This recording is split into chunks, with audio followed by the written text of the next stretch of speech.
Ex-wife demanded a divorce but now calls my new partner a homewrecker and blames me for her mental struggles, even threatening self-harm. My marriage lasted almost 10 years, with another 4 years together before that. She was the only woman I'd ever been intimate with, and we had one child together.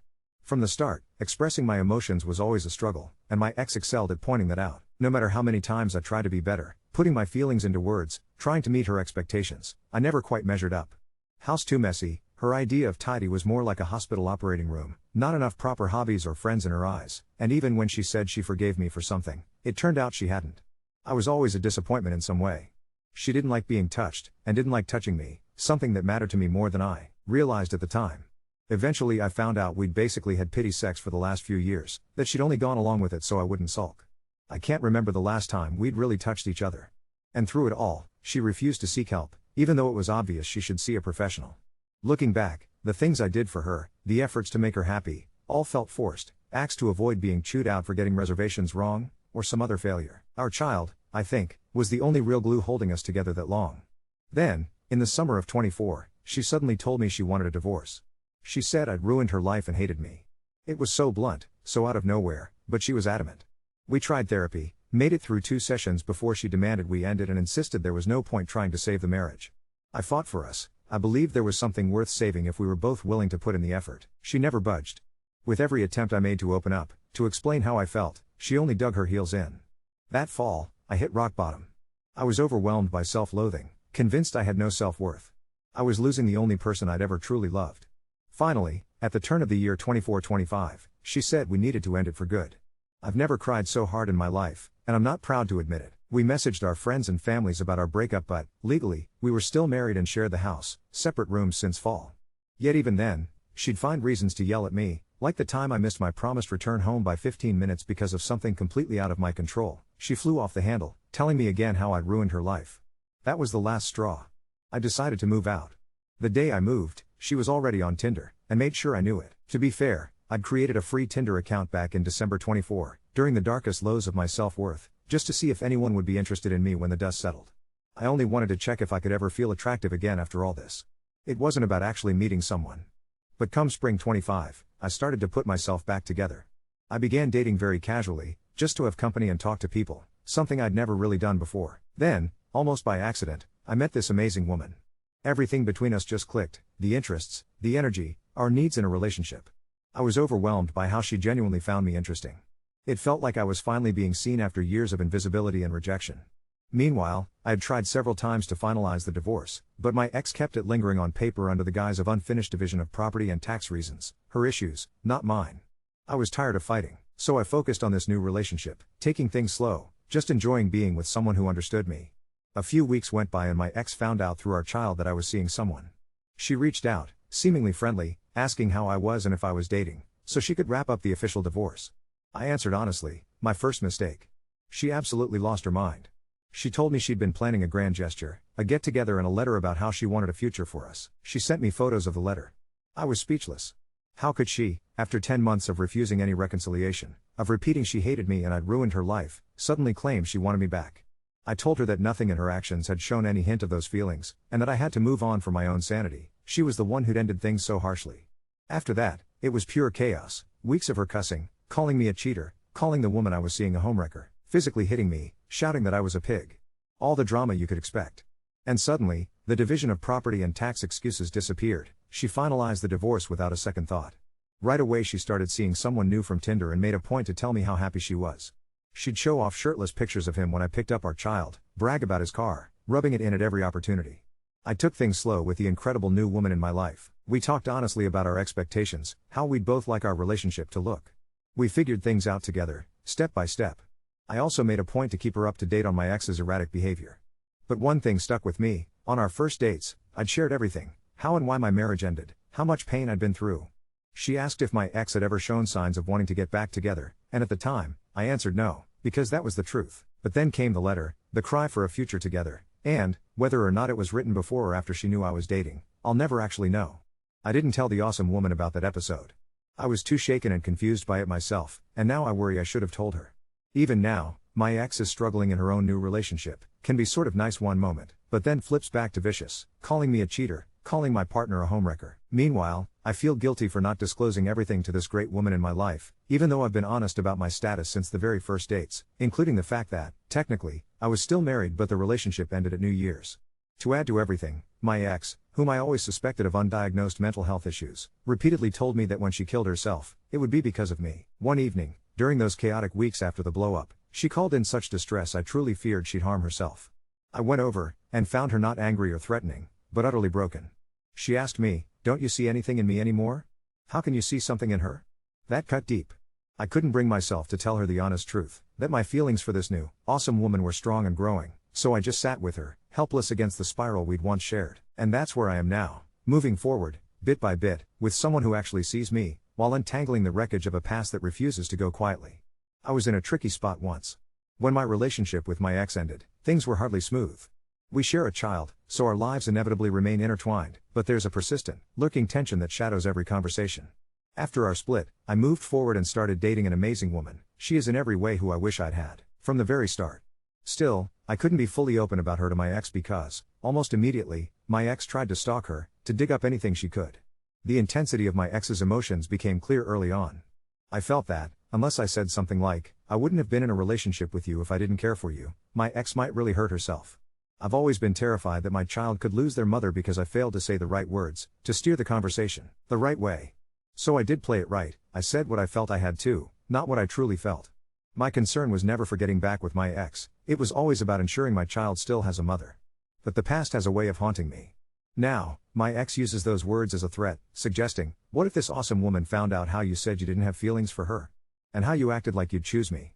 The implication hangs in the air that my ex could reach out and destroy what I'm building now, just by twisting my words or revealing private conversations from the early days of my new relationship.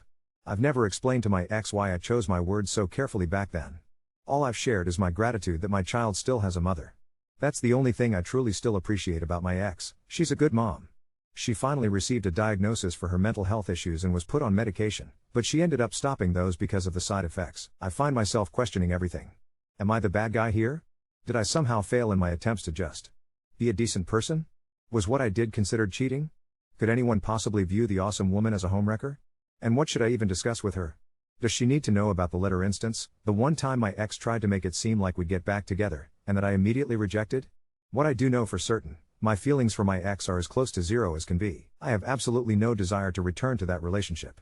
That instance, one letter where my ex tried to reignite something, was cut off right away by me, and, honestly, my current partner knows nothing about it. Should I bring it up? Should I let her in on all this history and tangled context? It strikes me as I say all of this, I am far from perfect. I was no saint in my marriage. I could be distant, withdrawn, not truly present, something I recognized during my own therapy after the divorce. I still don't know whether those were the causes or consequences of our issues, but I'm working to unravel that, to make myself better. What I know now, with this incredible woman, is how real love and mutual respect should feel. And in this relationship, I genuinely could not be happier. Those old habits, being laconic, emotionally absent, they haven't reappeared. I feel like I've finally stepped into a relationship where I belong, but the ghosts of my past still sometimes reach their fingers toward the life I'm building. I ended up doing the one thing I'd been avoiding because I was convinced it would blow up in my face. I sat my awesome woman down and told her everything I'd kept in the margins, the letter, the late night call where my ex was spiraling, and I said careful, half-true things to keep her safe, the threats to tell her what you really said. I expected the air to change, some mix of anger and the slow pullback I'd known for years. She didn't flinch, she just listened and asked me to read her the lines I was afraid would be used against me. I did. She looked at me and said, "You were trying to keep a crisis from getting worse. Thank you for telling me." That was it. The power that letter had over me evaporated like I'd been holding a match to wet paper. 2 days later my ex tested the waters anyway. She messaged my partner from a brand new account with fragments of our old conversations and a warning about what I was really like. We were sitting side by side on my couch when the first ping came in, and instead of my stomach sinking, we just looked at it together. I sent one message back through my own number. "Please keep all communication to the parenting app, only about our child." That was the beginning of a shift. I moved everything to our family wizard and put it in writing that exchanges would be in the parking lot of the police station down the road. Not because I wanted to punish anyone, because it was neutral ground and cameras exist. I was tired of being the only one who left those encounters shaking. It didn't prevent the first blow-up. She arrived with her Tinder guy, both of them recording me before I'd even unbuckled our kid. She started the same monologue, cheater, homewrecker, pig, and the new guy chimed in with a man-to-man speech about my failings. My kid's face went blank. I buckled them into my car without a word, put my phone on the dash with its camera quietly running, and we left. That night I wrote exactly what had happened in the app, no adjectives, just times and what was said. I attached the video. I told her we wouldn't be speaking in person at handoffs anymore. A line had to be drawn somewhere that wasn't my kid's ears. A week later the pendulum swung the other way. She called as I was making dinner and I picked up because something in the way it rang made my heart drop. She was crying so hard I couldn't understand her, only catching pieces. She couldn't do it, she couldn't breathe. I called the crisis line with the other phone and they sent a team to check on her. I stayed on the line until they knocked at her door and then I hung up and sat on the kitchen floor with the burner still buzzing in my hand. Our child ate noodles on a stool and asked why the stove was off. I told them we were going to have a picnic in the living room and we did, and I didn't mention their mom at all. She texted later, "I'm okay," then nothing. I slept on the couch with my phone face up and a glass of water untouched beside it. After that, something gave. She messaged that she was starting treatment again and had an appointment for DBT, said the side effects were bad but she'd stick it out this time. The tone of her messages shifted from jagged to flat. She apologized for the parking lot scene, which is not something I'd expected to read this year. It wasn't a sweeping mea culpa, just 4 words, that shouldn't have happened. For the first time since the new year, I believed she might not be trying to set the world on fire every time I took a step. That didn't stop the little fires. She posted a story on her socials with my partner's photo, pulled from a mutuals tag, because my partner's profiles are private, scribbling "This is the Homewrecker" under it with arrows like a bad detective board. My phone lit up at 6 a.m. with screenshots from people who didn't owe me a warning but sent one anyway. By noon, the story was gone. She messaged me in the app a single line, "It's deleted." I replied that I'd documented it, and that any mention of my partner by name from her accounts would go to my lawyer. She left it on read. There's a different kind of silence when someone finally registers that you won't chase them into the maze. The strangest moment, though, came from a direction I hadn't anticipated. Her Tinder guy called me. Not a text, an actual call.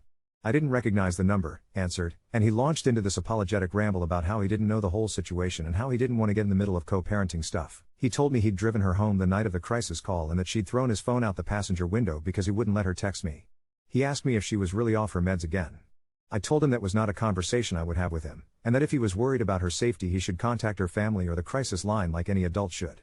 It felt like wiping a table clean, just a single pass once I realized I didn't have to argue or convince or perform. He sighed, thanked me, and hung up. 2 weeks later he wasn't at the exchange anymore. School got pulled into the undertow next. The guidance counselor emailed me asking if I could come in for a quick meeting about ensuring smooth pickups. My ex had gone to them first and said she didn't want my partner anywhere near the grounds. The counselor was completely unfazed. She'd apparently seen some version of us 100 times over. We set a simple protocol: each of us picks up on our day, and introductions to any new partners are to happen off campus. I left that office feeling absurdly grateful for fluorescent lights and laminated schedules. There's something about a process, even a boring one, that feels like a life raft when everything else has been vibes and improvisation. The part that scared me most, the one I'd been pushing further and further out, finally came up on its own. Our kid asked, in the backseat, if the woman I was seeing had a name. Not a warped question, not loaded, just curious the way kids are when there's a person in their orbit and they don't know where to place them. I didn't freeze. I said her name. I said she was my friend and that we were taking our time, and that when it made sense and everyone felt comfortable, I'd love for them to meet her. They nodded and asked if she liked dogs. I said she did. That was the whole conversation, and yet it felt like a door opening into air that didn't smell like smoke. I told my ex, through the app, that I planned to introduce our child to my partner in a low-key way in a few weeks, public place, nothing overnight, I'd send details in advance. She replied with 3 messages in quick succession, all heat and warning, and then half an hour later a fourth that simply said, "Okay." When the day came, we fed ducks and talked about which ducks were leaders and which were followers and why some ducks seemed to be having their own private arguments on the edge of the pond. It was 2 hours of nothing happening, which felt like everything happening. My partner was easy with my kid in a way that didn't make me clench around the edges.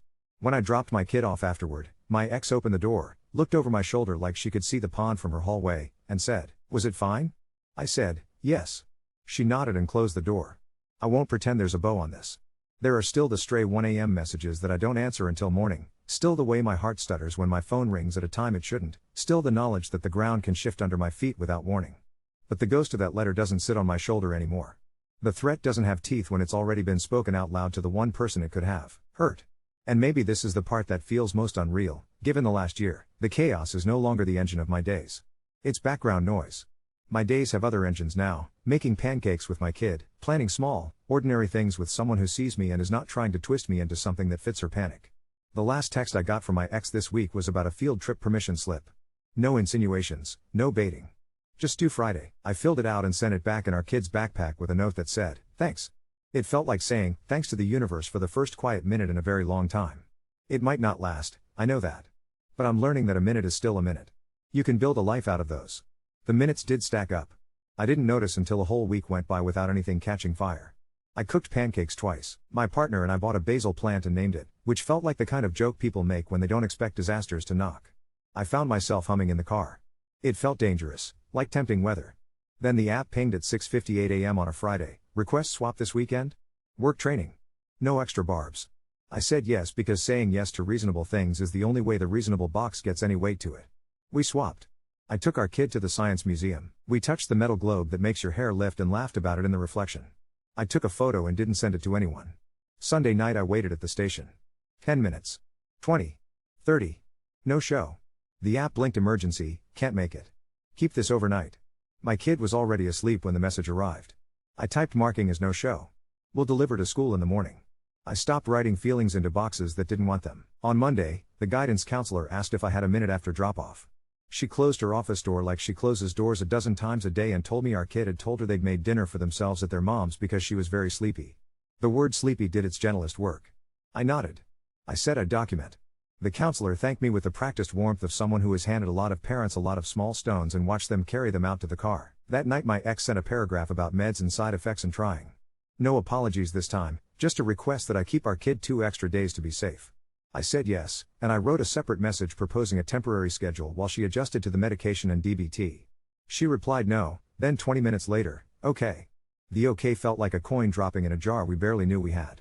It was our kid who said it aloud first. We were sorting Lego on my rug, their project, my back, both of us trying to make order out of a color explosion, when they said, casually, Mom's going to have a baby. They didn't look up, like this new fact had been set on the table with the red bricks. I asked if that made them feel big or small. They said both. We sat on both. I found out the rest the way I find out most things lately. 2 sentences on the app, I'm pregnant. Due in winter. Then nothing. No demand, no accusation. I told my partner that night. She went quiet in that way she does when her brain is building rooms around the information until it fits. She asked what our kid needed. We made a plan that was not a plan so much as a bunch of soft edges, extra check-ins, a bedtime book about families changing, and I would take on more midweek pickups until the new baby came if my ex wanted that. When I wrote that in the app, the reply was just, thank you. A week later, she asked me if she could move 2 hours north after the baby was born, closer to his family, better help, cheaper rent. The words were careful but the message was a spark rolled across dry grass. I told her I couldn't agree to a relocation, and I said it in the voice the judge would want to read. I called my lawyer that afternoon at my desk and listened to him sigh a lawyer's sigh and say we'd need something formal in place. The courthouse carpets are the exact shade of gray that hides every spill and feels like a long hallway even when you're standing still. We sat on opposite benches, not talking. Her hand was on her stomach. Mine was on a paper cup that said coffee in a font that had given up. When our case was called, the judge looked like he enjoyed rules more than drama, which is the exact face I'd been hoping for. He ordered no relocation without agreement or court approval, exchanges to remain at the station, and a parenting coordinator for 12 months who has no interest in either of your narratives. I almost laughed at that. It felt like someone had turned the volume down in the room by reaching behind the curtain and flipping a switch. The Tinder guy didn't come to the next 2 exchanges. Then he did, and leaned against his car like the set piece he thought he was, and asked if I felt good, taking a father's kid away. I checked the station camera with my eyes without moving my head and told him I'd only be speaking to the other parent. He kicked the gravel once like it owed him money and got back in his car. That was the end of that. School did a spring concert. Tiny chairs, gym bleachers, a canvas banner painted with stars. Our kid had a paper hat and sang 2 lines slightly late and grinned at me after each one like they were throwing a baseball and waiting to see if I'd catch it. I clapped from somewhere deep in my chest. Afterward, in the crush of parents and wilted crafts, my ex and I ended up shoulder to shoulder by the water fountain. She passed me a tissue without looking at me. I don't know if she saw the wet on my face or she was just being tactical. It didn't matter. For 2 minutes we were just 2 people in a hot gym whose kid had remembered all the words. It didn't hold. A few days later, the app pinged with a message at 1:13 a.m. that read, I'm scared. I didn't answer then. At 6:30 I wrote, if you're in danger call 911. If you need resources, here are 3. I attached the crisis line and a women's shelter number. At 9 she wrote back, we broke up. He punched a hole in the closet and then cried. Then, I'm okay. Then, can you keep, kid, tonight? I have to go to the doctor. I wrote yes before I thought about it. Later that day a police car idled outside my office for no reason except the reason my brain supplied, and I had to touch the cool metal of a filing cabinet to make my hands stay still. Child Protective Services came on a Wednesday, which I'd assumed was a day like other days until two people with laminated badges stood in my doorway and asked if they could ask us some questions. They were kind in that trained way that doesn't spill. I told them what I knew and refused to add what I didn't. One of them took notes with a pen that clicked too loudly for the size of my kitchen. Our kid watched cartoons on low volume and told one of the investigators facts about space while eating baby carrots. The agency talked to my ex, too. She wrote me later, "Did you call them?" I wrote, "The school did because they are mandatory reporters." I answered their questions. She left it. 2 days later another message, "Thank you for not lying." 4 days after that, a link to a DBT group schedule with a circled time slot. The parenting coordinator is a woman who uses words like compliance and interim like she's ordering lunch. She got us on a rotating calendar that calculates itself and doesn't care about how we feel, which is a relief. She made a rule that any introductions to partners on both sides must be communicated with at least 7 days' notice and a brief plan. My ex sent a 2-sentence message to say she'd like to introduce our kid to her friend Jess at the park on Saturday. My chest braced. Saturday came and went without a follow-up complaint. On Monday, our kid said, "I met Jess. She likes frogs." I said, "Frogs are solid." My partner asked if she could leave a sweater at my place, the kind of question that is and isn't about fabric. I said yes and then realized the sweater had been there for weeks, folded on the back of a chair where she'd put it on nights she got cold. The domestic shorthand was happening whether we named it or not. I met her parents on a Sunday afternoon that smelled like cut grass. Her dad asked me about soccer and I was honest that I didn't understand offsides. He said, "No one does," and poured me iced tea. The next thing didn't explode so much as topple. At the next prenatal appointment, her new OB told her she had to stop the medication she'd finally been tolerating because of a risk they weren't comfortable with. That night my phone lit the darkness of my bedroom with the shape of her name. "I can't sleep," the message said, and there was nothing in that sentence to argue with. I set my phone face down and listened to the heavy silence of my house. I did not drive anywhere. I did not type life rafts into a conversation that would teach me the old choreography again. In the morning there was a message waiting that said, "I didn't do anything. I'm making a list," and then a photo of a page with call doc. Drink water. Walk. Breakfast. Shower. Breathe, written in a handwriting I know like a signature. It was the first list of hers I'd seen that wasn't a map into me. Field day came with red team shirts and sunburned noses and popsicles that stained tongues. My ex stood behind the rope with all the other parents and yelled our kid's name at the right times. When our kid ran the sack race they fell once, hard, and popped up laughing. I didn't look to see if she was laughing, too. I assumed she was. At the end, the teacher handed me a permission slip for the pediatric dentist. My ex's message on the app said she'd already scheduled it. We were, once again, two trains somehow on the same track without colliding for a few stops. Last week my kid asked if they could take my partner's dog for a walk. It wasn't a question any court had to answer, just a sidewalk one. We went together at dusk and watched the dog try to be everywhere at once. My kid's hand in mine felt like the most present thing in the world. We stopped to look at a snail and didn't rush it. That's the kind of minute I want to build with, the ones where nothing needs fixing because nothing is broken in that exact second. I don't know what winter will look like. I don't know what babies do to old patterns or new ones. I do know that the last message on the app this morning was about sunscreen for the field trip and whether we had the good kind that doesn't sting. Eyes. I wrote back that I did and sent a photo of the tube so she could buy the same one if she wanted. It felt like throwing a very small bridge across a very wide river. It didn't sink. The bridge held for a while. Long enough that I forgot to look down at the water when I crossed it. We did sunscreen and field trips and a dentist appointment where our kid got a tiny plastic ring out of a treasure box and wore it on a thumb like a captain. My partner's sweater started living on the back of a chair as if it had always been assigned that job. I didn't realize how much quiet had accumulated until the noise returned in a shape I wasn't ready for. A nurse called me on a Tuesday afternoon from a number that didn't look like a number, all zeros and a blocky unknown. She asked if I could authorize a thing I didn't understand because my wife was in labor. I had to swallow the word X, which is not a word that plays well with contractions on the other end of a phone. I told her I wasn't authorized to authorize anything like that and she paused, then said, "You're listed as spouse and primary. Insurance is a slow river. Paperwork is a glacier." I was in my office, which smells like old paper and one plant that refuses to die. I told the nurse I would be there to fix the forms. My partner drove because my hands decided they were new to steering. The hospital had floors that could have been in any hospital anywhere, speckled tile built to be invisible. I went to the desk and spelled my name 3 times and said divorce twice and I just need to make sure our older child is okay once. A social worker with a scarf that looked like a sunset asked me if I was okay. I said yes in the same tone you use when someone asks if you need anything from the store while you're standing in a store. They walked me as far as double doors I wasn't going to go through. Her mom's name was written on a whiteboard with a little heart next to it. Mine wasn't anywhere. The sunset scarf asked if I wanted to wait. I said I would wait down the hall. My partner sat with me in a row of chairs designed to discourage sleep. We watched a cartoon fox dance silently on a wall-mounted TV with the captions turned off. I texted the parenting app that I had been called by the hospital because I was listed as the emergency contact and that I was available to keep our kid as long as needed. The app marked it as delivered like a machine that stamps time on the world and doesn't care that the world is moving. Her mom came out once, surprised and then not. Her eyes were the kind of tired that doesn't come from the day. She said, they had the nurses fix the paperwork, which sat between us as neutral as a chair. She asked if I could pick our kid up from school and keep them overnight. I said yes. She touched my arm like a person testing whether a stove is hot and went back through the doors. It was not my scene. I was grateful for a door to keep me out of it. Our kid met their sister the next afternoon.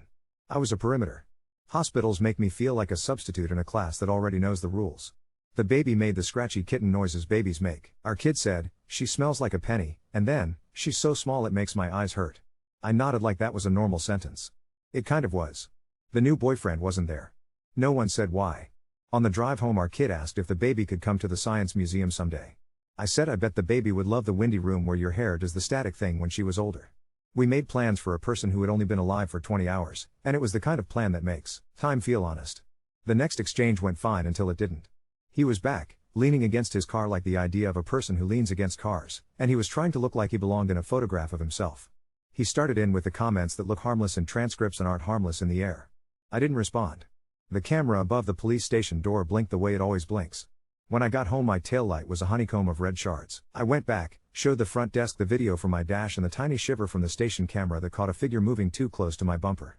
They said they'd make a record. It's not much, but it's a ledger that exists somewhere outside of us. The parenting coordinator wrote no third-party involvement at exchanges pending resolution in a sentence that made my shoulders drop an inch. He didn't show up after that. Sleep was a visitor for everyone. The app turned into a nursery monitor. Can you keep, kid, 2 more nights? Doctor wants me to rest. Formula brand? I answered what I could answer and screenshot what I couldn't. Our kid started calling the baby by a nickname that sounded like a secret handshake. In the morning rush one day I found the tiny ring from the dentist on the bathroom counter next to a glass with a toothbrush leaning out like it was trying to hear something. I carried it to the dresser and put it in a small dish with 3 pennies and a Lego hand. It felt like I had made a museum of small circles. A different call came a week later. Not the hospital this time, a detective who said his name slowly, twice, and asked if I could answer a couple of questions about a disturbance at an apartment 2 blocks from the school. I told him what I had already told the parenting coordinator and the app in the sky. I knew he'd punched a closet door at least once, and cried after I had seen the hole. I had no information about that night beyond the messages I'd received asking me to take our kid. He said, thank you in a voice that had thanked a lot of people who didn't want to be talking to him. After we hung up, I took the long way to my car and walked past 3 different trees like a person who suddenly wanted to catalog bark. The courthouse wanted us again. Not for relocation this time, an emergency hearing to make sure the orders covered a newborn in a storm. The same gray carpet, different day. The judge's tie had tiny sailboats on it, which felt like the judge had made a joke just for himself. He added a line that the infant had no bearing on the schedule with our kid, that contact with the infant would be by agreement only until further notice, that exchanges would continue under the cameras, that third parties were to stay ghosts. He said the words status quo and best interests the way people say their last name when they spell it on the phone. I wrote status quo in my notes and underlined it once. There were softer upgrades, too. Our kid wanted to bring a picture they had drawn to the next visit, a lopsided baby with a round, amazed mouth. We bought a frame at a big box store with a light that hums. They held the frame on their lap like it might slip away. When we got to the building with the automatic doors, our kid marched like they knew exactly where to go. I waited in the parking lot like a set piece. On the way back to my car, her mother texted she liked the picture, and it was the kind of sentence that should be nothing and isn't. My partner asked if she could come to the science museum with us the following weekend. I said yes and then realized that yes came out of me like a reflex, not like a calculation. We stood under the giant dinosaur skeleton while our kid explained evolution to us as if they'd been there to take minutes when the earth tried different shapes. My partner and our kid took turns pressing buttons to make a simulated volcano glow. I watched their shoulders lean together the way shoulders do when people are interested in the same button. It felt like a small prayer made out of plastic and electricity. The quiet didn't last. It never does, but this time it broke in a way I wouldn't have guessed. I got an email from the school nurse flagged with the red exclamation point. Our kid had shown up without a coat on a rainy morning, shirt damp at the edges, and when asked said, the baby cried all night and we forgot. The word forgot put a hand on my chest. I wrote the coordinator and offered midweek mornings until further notice. My ex replied, thank you, then 5 minutes later, I'm trying. Both things could be true at the same time without canceling either out. She sent me a photo one night, not of the baby, but of a sheet of paper with boxes on it. Sleep. Shower. Eat. Check. The handwriting was the same as the list that had said breathe, but the lines were straighter. It made me think of those studies where people learn to write with their non-dominant hand and then look at the letters like they came from a stranger. I wrote back, glad you have support. She sent a thumbs up, which is a wild thing to receive from someone who once weaponized punctuation. I took it anyway. Then the extraordinary ordinary thing. At a Monday exchange, the baby was there. Not in my lane, not my responsibility, not my anything, but there, in a little carrier with a blanket that had been washed so many times it had given up on being a color. Our kid stared and did not touch until invited. Gentle hands, her mom said. Our kid put a finger on the baby's glove, which was the size of a walnut, and said, your hand is like a moth. I didn't know where they keep sentences like that in their body, but I was glad their body had a drawer for it. I waved at the baby in the way grown-ups wave at babies to prove they are not a danger, and then I buckled our kid and left. On the way home, the sky was doing that trick where it can't decide if it's done raining. We got caught in a sunshower and laughed because it felt like a mistake the weather made and then decided to keep. The next flare was social and stupid and still sharp. Someone sent me a screenshot of a post from the boyfriend's brother's account, all elbows and insinuation about deadbeat dads. It wasn't about me but it could have been, and it was attached to a photo taken at the station that wasn't supposed to be anyone's content. My lawyer sent a 2-paragraph letter with confident margins. The post went away like posts do when consequences show up. I didn't mark a win. I made dinner. Our kid asked for noodles again. I made noodles again. There is a certain holiness to repetition. The parenting coordinator scheduled a joint session on Zoom. Her face was a square next to our squares, and we all looked like people who'd been pulled into a meeting by a calendar, not by desire. She said, you will both follow the orders. You will both communicate in the app. You will not weaponize the baby or the partner. She said it like a bartender reciting house rules. My ex nodded. I nodded. The coordinator asked us each to say out loud what would happen if one of us needed extra help. I said, I will take the overnights if asked, and I will document. My ex said, I will ask. It was the smallest contract and still a contract.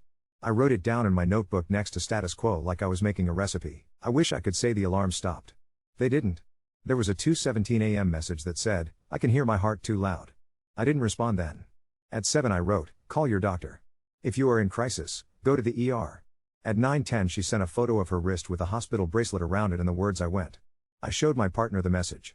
She put the car keys on the counter like a person putting down a weapon they hadn't realized they were carrying. Our kid and I walked the dog in the evening and checked on the basil plant and decided it was thriving because it had been named. They told me their baby sister grabbed their hair like a tiny crab and it hurt and they didn't mind and could they have pancakes tomorrow. I said yes to pancakes because pancakes are how you tell a nervous system that the morning is not a threat. We stood in the kitchen flipping circles of batter while the coffee machine made its small, responsible noises. The app pinged once about a pediatric appointment and once about a field trip chaperone list. I signed up for Tuesday.